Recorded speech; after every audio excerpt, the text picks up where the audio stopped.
आज सम्माननीय बादल साहब की अंतिम अरदास में मैं संगत के सामने उपस्थित हुआ हूं, तब बादल साहब हमारे बीच में न रहने से केवल पंजाब नहीं, समग्र देश की राजनीति और सामाजिक नेतृत्व के क्षेत्र को कभी भी जिसकी पूर्ति न हो ऐसी क्षति हुई। ये गड्ढा जो बादल साहब के जाने से शून्यता जो पैदा हुई है, मैं देख रहा हूं लंबे अरसे तक इसको भर पाना सबके लिए बड़ी मुश्किल हो। बादल साहब के जाने से सिख पंथ ने अपना एक सच्चा सिपाही खोया है, देश ने एक देशभक्त खोया है, किसानों ने अपना सच्चा हमदर्द खोया है और ढेर सारे राजनीतिक जीवन के उच्च मानांकों को सिद्ध करने वाले महापुरुष को खोया है। इतना लंबा सार्वजनिक जीवन, 70 साल का सार्वजनिक जीवन के बाद व्यक्ति चला जाए और पीछे कोई भी दुश्मन न हो, ऐसा अजात शत्रु जैसा जीवन बादल साहब के बिना कोई नहीं जी सकता। ये मेरे मन से मैं मानता हूं। मैं अनेक बार बादल साहब को मिला हूं, जब भी मिला कुछ सीख पाकर गया, जब भी मिला चेतना प्राप्त कर गया। इन्होंने हमेशा सच्चा रास्ता दिखाने का प्रयास किया। दल तो हमारे दो अलग थे, परंतु हमेशा उन्होंने वो ही कहा जो मेरे दल के लिए भी सही था। इतनी पारदर्शिता के साथ राजनीतिक जीवन में सलाह देना ये महामानव के सिवा कोई नहीं कर सकता। पंजाब के लगातार विधानसभा में रहने वाले सदस्य, सबसे ज्यादा रहने वाले सदस्य बादल साहब रहे। सबसे ज्यादा चुनावी राजनीति में भारत में जनप्रतिनिधि रहने का रिकॉर्ड भी बादल साहब का है। 5 बार पंजाब के मुख्यमंत्री बने और मैं रिकॉर्ड के आधार पर कह सकता हूं, नए पंजाब की नींव डालने का काम श्री प्रकाश सिंह बादल ने किया। सरदार प्रकाश सिंह बादल के जाने के साथ ही भाईचारे का सरदार चला गया। पूरा जीवन हिंदू सिख एकता के लिए पूरा जीवन उन्होंने समर्पित किया। राजनीति में कई विरोध झेलने के बावजूद सबको एकजुट रखने के लिए बादल साहब हमेशा प्रयासशील रहे। अभी सरदार सुखबीर जी बता रहे थे, बादल गांव में मंदिर भी बादल साहब का बनाया हुआ है, मस्जिद भी बादल साहब की बनाई हुई है और गुरुद्वारा भी बादल साहब का बनाया हुआ है। साच अर्थ में ऐसे व्यक्ति को दिया लेकर भी ढूंढेंगे तो देश के राजनीतिक जीवन में, सामाजिक जीवन में कभी भी नहीं मिल पाएगा।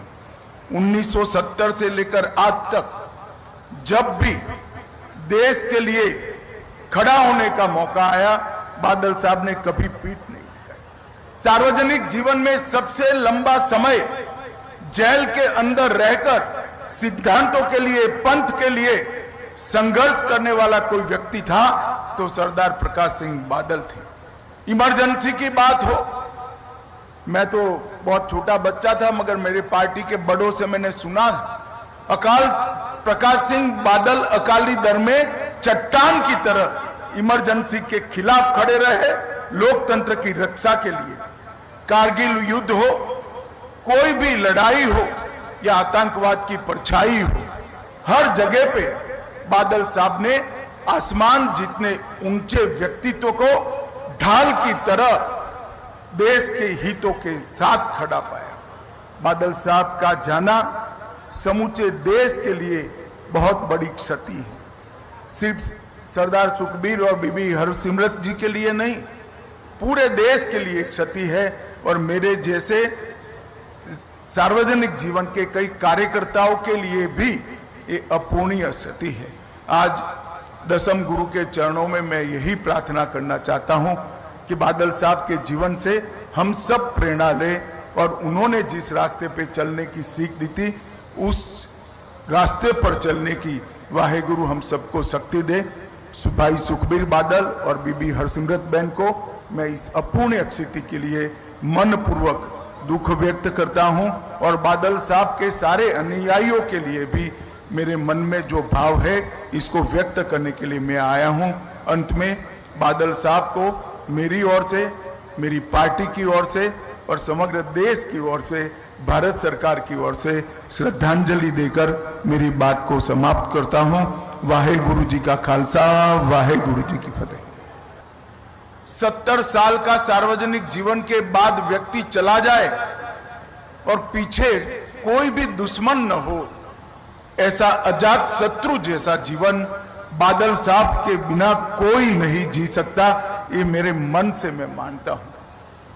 मैं अनेक बार बादल साहब को मिला हूं, जब भी मिला कुछ सीख पाकर गया, जब भी मिला चेतना प्राप्त कर कर गया। इन्होंने हमेशा सच्चा रास्ता दिखाने का प्रयास किया। दल तो हमारे दो अलग थे, परंतु हमेशा उन्होंने वो ही कहा जो मेरे दल के लिए भी सही था। इतनी पारदर्शिता के साथ राजनीतिक जीवन में सलाह देना ये महामानव के सिवा कोई नहीं कर सकता। पंजाब के लगातार विधानसभा में रहने वाले सदस्य, सबसे ज्यादा रहने वाले सदस्य बादल साहब रहे।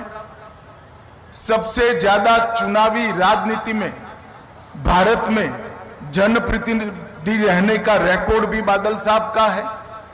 5 बार पंजाब के मुख्यमंत्री बने और मैं रिकॉर्ड के आधार पर कह सकता हूं नए पंजाब की नींव डालने का काम श्री प्रकाश सिंह बादल ने किया। सरदार प्रकाश सिंह बादल के जाने के साथ ही भाईचारे का सरदार चला गया। पूरा जीवन हिंदू सिख एकता के लिए पूरा जीवन उन्होंने समर्पित किया। राजनीति में कई विरोध झेलने के बावजूद सबको एकजुट रखने के लिए बादल साहब हमेशा प्रयासशील रहे। अभी सरदार सुखबीर जी बता रहे थे, बादल गांव में मंदिर भी बादल साहब का बनाया हुआ है, मस्जिद भी बादल साहब की बनाई हुई है और गुरुद्वारा भी बादल। ऐसी और भी अपडेट्स के लिए प्ले स्टोर से डाउनलोड करें टीवी भारतवर्ष ऐप।